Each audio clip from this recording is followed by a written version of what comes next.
Accounts, economics, business studies मिलाकर 40 chapters आने हैं। मार्च में तुम्हारे बोर्ड एग्जाम्स हैं। ऑलमोस्ट आधा साल बीत चुका है। क्या आधा सिलेबस तुमने कर लिया? क्या 20 चैप्टर्स तुम्हारे तैयार हैं? अगले महीने हाफ ईयरलीज भी आने वाले हैं। ये जो अकाउंट्स का पेपर तुम्हारा छूट जाता है, इकोनॉमिक्स के आंसर सही लिख कर तो आते हो लेकिन मार्क्स नहीं मिलते।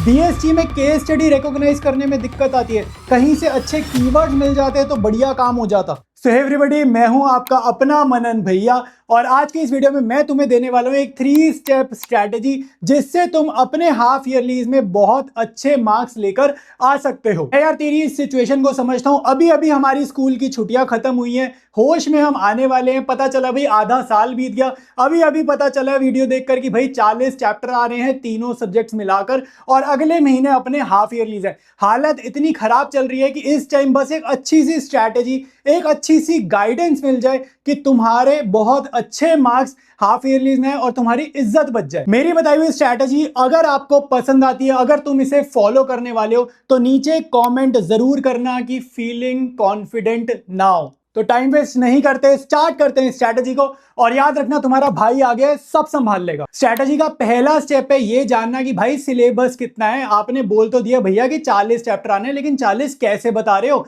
तो इस चीज को सबसे पहले समझेंगे क्योंकि यार हमारे को अगर टारगेट है कि दिसंबर तक कंप्लीट करना है। देखो अल्टीमेट टारगेट तो बोर्ड्स है। भले ही ये वीडियो तुम्हारे लिए हाफ ईयरली इसके लिए मैं बना रहा हूं, लेकिन अल्टीमेट टारगेट बोर्ड्स है। तो दिसंबर तक भी हमारे को सिलेबस कंप्लीट करना है। और फिलहाल जो सिचुएशन है कि अगस्त में हम अच्छे से सिलेबस खींचे ताकि हाफ ईयरली में हमारे तगड़े मार्क्स आए। सबसे पहले बात करेंगे अकाउंटेंसी की। 13 चैप्टर्स इसके हैं। अगर आप काउंट करोगे तीनों बुक्स को, मेनली मैं प्रैक्टिकल चैप्टर्स की बात कर रहा हूं। मोटा मोटा रिटायरमेंट डेट देख लो, 1 करो 2 करो, मोटा मोटा 13 चैप्टर्स यहां से बनेंगे। प्रैक्टिकल चैप्टर्स की बात कर रहा हूं। इकोनॉमिक्स में तुम्हारे पास 8 यूनिट्स है, इसको भी चैप्टर्स में कन्वर्ट करोगे तो 15 चैप्टर मिनिमम बैठेगा। बिजनेस स्टडीज में मैंने 12 चैप्टर्स लिए, टोटल करोगे 40 प्लस बैठेगा, 40 से नीचे नहीं बैठेगा। अब तुमने टेंशन नहीं लेना, तुम्हारा भाई ने ये रोड मैप इसीलिए बनाया है। कैसे करना है, कैसे प्रिपरेशन करनी है, सारी चीजें मैं तुम्हें अभी इसी वीडियो में बताऊंगा। और वीडियो के एंड तक देखना, तुम्हें जेन्युइनली बोल रहा हूं बहुत ज्यादा कॉन्फिडेंट फील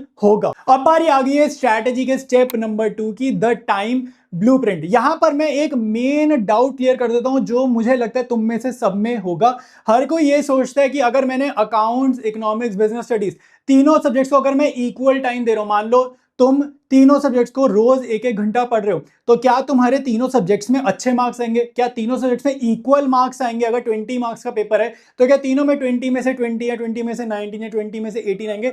तो ऐसा बिल्कुल भी नहीं होगा। देखो आपको अकाउंट्स को मैक्सिमम टाइम देना पड़ेगा। ये जो आपका अकाउंटेंसी है बहुत डिमांडिंग सब्जेक्ट है। इसके प्रैक्टिकल क्वेश्चन तुमने देखे बैक एक्सरसाइजेस में 100 प्लस क्वेश्चन है, ये बहुत ज्यादा टाइम लेगा। तो अकाउंट्स को आपको डेली बेसिस पर इको और बीएसटी से ज्यादा टाइम देना होगा ताकि तीनों सब्जेक्ट्स में आसपास मार्क्स आए। अदरवाइज होगा क्या, अकाउंट्स में मार्क्स काफी कम आएंगे इकोनॉमिक्स और बीएसटी के कंपैरिजन में। ये जो आपको टाइम दिख रहा है ये मैंने अप्रोक्सीमेट टाइम लिखा है। अपने स्केड्यूल के हिसाब से आप इसको कम ज्यादा कर सकते हो, बट मेरे हिसाब से मिनिमम आपको 3.5 आवर्स की सेल्फ स्टडी करनी बहुत जरूरी है। और सेल्फ स्टडी में यूट्यूब वीडियोस देखना या किसी ट्यूशन वाले टाइम में ट्यूशन जाकर पढ़ रहे हो उसको काउंट आपने नहीं करना। अब बात कर लेते हैं बुक्स की। अगर आप टीएस ग्रेवाल पढ़ रहे हो, डीके गोयल पढ़ रहे हो, बैक एक्सरसाइजेस कर रहे हो तो दोनों बुक्स गुड इनफ है। इसके अलावा कोई और बुक मैं रिकमेंड नहीं करता अकाउंटेंसी के लिए। इकोनॉमिक्स के लिए संदीप गर्ग बहुत अच्छी बुक है। अगर आप कोई और रेफरेंस बुक पढ़ रहे हो तो वो भी गुड इनफ है।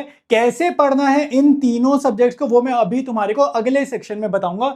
और बिजनेस स्टडीज में कोई भी बच्चा एनसीईआरटी नहीं छोड़ेगा। ऐसा ना हो आप सीधा रेफरेंस बुक पढ़ रहे हो, आपने एनसीईआरटी खरीदी भी नहीं। एनसीईआरटी बहुत ज्यादा इंपॉर्टेंट है। क्यों इंपॉर्टेंट है अभी इसी वीडियो में आगे मैं आपको बताऊंगा। अब आ गया वीडियो का मेन पार्ट। जो लोग जा चुके हैं जाने दो, कोई दिक्कत नहीं है। मैं जानता हूं जो भी बच्चे मेरे दिल के करीब हैं वो ये वीडियो अभी भी देख रहे हैं और मैं तुम्हारे साथ शेयर करने वाला हूं एकदम फाड़ स्ट्रैटेजी। और ये स्ट्रैटेजी अगर तुमने फॉलो कर ली, अब जो मैं बोल रहा हूं एक एक शब्द मेरा, एक एक वर्ड अगर तुमने ध्यान से सुना तो तुम अपनी क्लास में हाफ ईयरलीज में टॉप 3 में आओगे। और ये बात की मैं गारंटी दे सकता हूं। एक चीज और कहना चाहता हूं तुम्हारे से, अपने भैया को इंस्टा पर जरूर फॉलो करना। अकाउंट्स, इकोनॉमिक्स, बिजनेस स्टडीज की एकदम यूनिक वीडियोस, यूनिक कंटेंट मैं इंस्टा पर लेकर आता हूं और उससे तुम्हारा फायदा ये होगा जो तुम्हारा कॉमर्स का आईक्यू है ना, वो आईक्यू बहुत तेजी से तुम्हारा ग्रो करेगा। सबसे पहले बात करेंगे अकाउंटेंसी की। जिस भी दिन आप ये रोड मैप वीडियो देख रहे हो आप इस प्लान को फॉलो कर सकते हो। जिस भी दिन तुम इस प्लान को फॉलो कर रहे हो वो हो जाएगा तुम्हारा डे 1। अब देखो, अगर हमारे को अकाउंट्स में नया चैप्टर स्टार्ट करना है, पहले तो अकाउंट्स में डिपेंड करता है आप कौन सा चैप्टर स्टार्ट करो। अगर आप कोई छोटा चैप्टर स्टार्ट करो, जैसे गुडविल हो गया, चेंज इन पीएसआर हो गया, तो वो दोनों चैप्टर को आप इकट्ठे करो एक ही हफ्ते में। लेकिन अगर आप कोई बड़ा चैप्टर करो, जैसे एडमिशन हो गया, इशू ऑफ शेयर्स हो गया, डिसोल्यूशन हो गया या फंडामेंटल्स हो गया, तो फिर पूरे हफ्ते में हमारा एक ही चैप्टर हो पाएगा। लेकिन ये जब तुम चैप्टर कंप्लीट करोगे वो एक्चुअली में हो जाएगा, उसके बाद हमें मुड़ के देखना नहीं पड़ेगा, उसके बाद सीधा हम उसको पेपर से एक दिन पहले ही देखेंगे, इतना अच्छे से वो चैप्टर हमारा होगा। देखो, सबसे पहले आप पहले 3 दिन YouTube पर उस चैप्टर को देखोगे। मेरे बहुत सारे वीडियो हैं अकाउंटेंसी के, कॉन्सेप्ट वीडियोस, ठीक है, question solving videos, TS Grewal पूरी की पूरी पड़ी है, तो वो आप 3 दिन देखोगे और साथ साथ देख देख कर आप सॉल्विंग करोगे। लेट्स से आपने एडमिशन चैप्टर किया, तो पहले 3 दिन में हमारे को ठीक ठाक लेवल पे एडमिशन चैप्टर आ जाना चाहिए, ठीक है। यहां तक बात समझ आ रही है। आप देखो, डे 4 और डे 5 पे हम करेंगे उसी पर्टिकुलर चैप्टर के पीवाईक्यूज प्रैक्टिस। कहीं पर भी लिख देना यूट्यूब पे मनन मलिक एडमिशन, अगर एडमिशन चैप्टर पढ़ रहे हो, पीवाईक्यूज, या फिर मैराथन लिख देना, ठीक है। मैराथन मैंने कराई थी, उसमें पीवाईक्यूज ही कराए थे। तो इन 2 दिन तुम एडमिशन चैप्टर के पीवाईक्यूज करोगे। अब यहाँ पे हमने ठीक ठाक लेवल से किया, ठीक है, ठीक ठाक लेवल से किया। यहाँ पे हमने करा पीवाईक्यूज, ठीक है। तो अब हमारा chapter exam point of view से काफी अच्छे से रेडी है, लेकिन फिर भी हो सकता है हम गलतियां कर रहे हो। तो ये जो 2 दिन रखे हैं, ये हमने रखे हैं रिवीजन के। आखिरी के 2 दिन आप उसी चैप्टर को, जैसे मान लो पीवाईक्यू कोई मुश्किल लगा, उस पर्टिकुलर पीवाईक्यू को आखिरी के 2 दिन एक बार फिर से रिपीट कर लिया, नया कुछ नहीं करना। आखिरी के 2 दिन नया कुछ नहीं करना, रिपीट करना है। यहां पे 3 दिन में कुछ मुश्किल लगा, रिपीट कर लिया। अच्छा, अगर कोई बुक पढ़ रहा है, टीएस ग्रेवाल बुक पढ़ रहा है, टाइम नहीं है एक एक क्वेश्चन करने का, इंपॉर्टेंट क्वेश्चंस करना चाहते हो, तो व्हाट्सएप चैनल पर अपने भैया को फॉलो कर लेना। सॉल्यूशंस की बहुत अच्छी पीडीएफ देता हूं, इंपॉर्टेंट क्वेश्चन उसमें ऑलरेडी मार्क्ड है, स्टार करके ना, इंपॉर्टेंट क्वेश्चन उसमें ऑलरेडी मार्क्ड है, तो उसकी कोई दिक्कत तुम्हारे को नहीं होगी। तो व्हाट्सएप चैनल जरूर फॉलो कर लेना। और इको बीएससी का भी उसमें बहुत मटेरियल मिलता है, तो वहां पर, और सब कुछ फ्री है, तो कोई दिक्कत नहीं है, पेड कुछ नहीं है, सब कुछ फ्री है। इसी तरीके से आप अकाउंटेंसी के आगे का जो भी चैप्टर आप इस स्ट्रेटजी से करोगे, आपके चैप्टर अकाउंट्स के बहुत अच्छे से प्रिपेयर हो जाएंगे। अब हम बात करेंगे इकोनॉमिक्स की। देखो, पहले 2 दिन अगेन सिमिलर, यूट्यूब पर आप चैप्टर को समझोगे, सीधे चैप्टर को रटना नहीं स्टार्ट करना, पहले चैप्टर को समझो। नेशनल इनकम पढ़ रहे हो, बड़ा चैप्टर है यार, पहले उसको समझने में ही 2 दिन कहीं ना कहीं आराम से लग जाएंगे। तो यूट्यूब से देखो, तुम्हारे भैया ने सारे वीडियोस डाल रखे हैं, नाम डालो, चैप्टर का नाम, मेरा नाम डाला यूट्यूब सर्च में, चैप्टर का नाम डालो, तुम्हें वीडियोस मिल जाएंगे, ठीक है।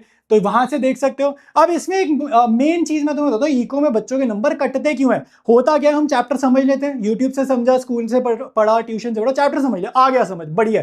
एग्जाम जाते क्वेश्चन समझ नहीं आता, पूछ कह रहे, ऐसे लगता है यार ये तो पता नहीं कहाँ का कॉलेज का क्वेश्चन दे दिया, ये क्या हो गया, ठीक है। तो ये कैसे सॉल्व करना है अब मैं तुम्हें बताता हूँ। अगर आप कोई भी बुक ले रहे हो, जैसे मैं एग्जाम्पल लेता हूँ, मान लो तुमने संदीप गर्ग बुक लिया इको की, उसके चैप्टर खत्म होती है ना, एमसीक्यूज होते हैं 40-50, उनको आपने जरूर करना है। देखो, 3 दिन डेडिकेट कर रहे हैं हमने, एक हफ्ते के 3 दिन निकाले इस काम के लिए, एमसीक्यूज करने। ट्रू फॉल्स बच्चे कहते हैं हम नहीं करेंगे भाई, पेपर में नहीं आता, पेपर में आ जाता है। 3 मार्क के जो क्वेश्चन आते हैं ना, उसमें सब पार्ट्स बनते हैं, ABC, उसमें कहीं ना कहीं ट्रू फॉल्स आ जाता है। तो ट्रू फॉल्स आपने जरूर करना है। और इससे पता है क्या फायदा होगा, जो टेढ़े मेढ़े क्वेश्चन आते हैं ना, जो एग्जाम में समझ ही नहीं आता पूछा क्या, वो इसकी ही लैंग्वेज चेंज करके लॉन्ग क्वेश्चन बना देते हैं। एक्सपीरियंस से बता रहा हूँ, बहुत स्कूल्स में यही होता है हाफ ईयरलीज में।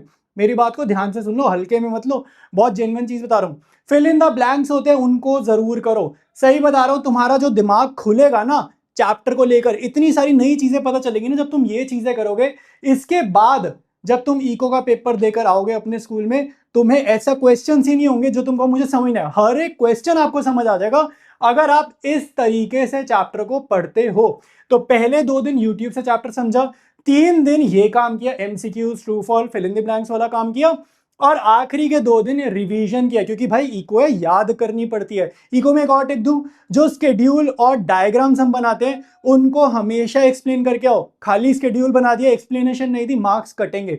डायग्राम बना दिया, एक्सप्लेनेशन नहीं दी, मार्क्स कटेंगे। उनकी एक्सप्लेनेशन मोस्ट इंपॉर्टेंट है। बात करेंगे बिजनेस स्टडीज की, इसको तुम सबसे ज्यादा निगलेक्ट करते हो। मैं तुम्हें बता दूं, 100 में से 100 लाना सबसे ज्यादा आसान ही बीएसटी में है। अकाउंट्स में 100 में से 100 लाने में एक कैलकुलेशन मिस्टेक अगर करके आ गए ना, 99 पे आ जाओगे। इको में हार्ड होता है, बहुत रेयरली मैंने किसी को देखा 100 में से 100 लाए।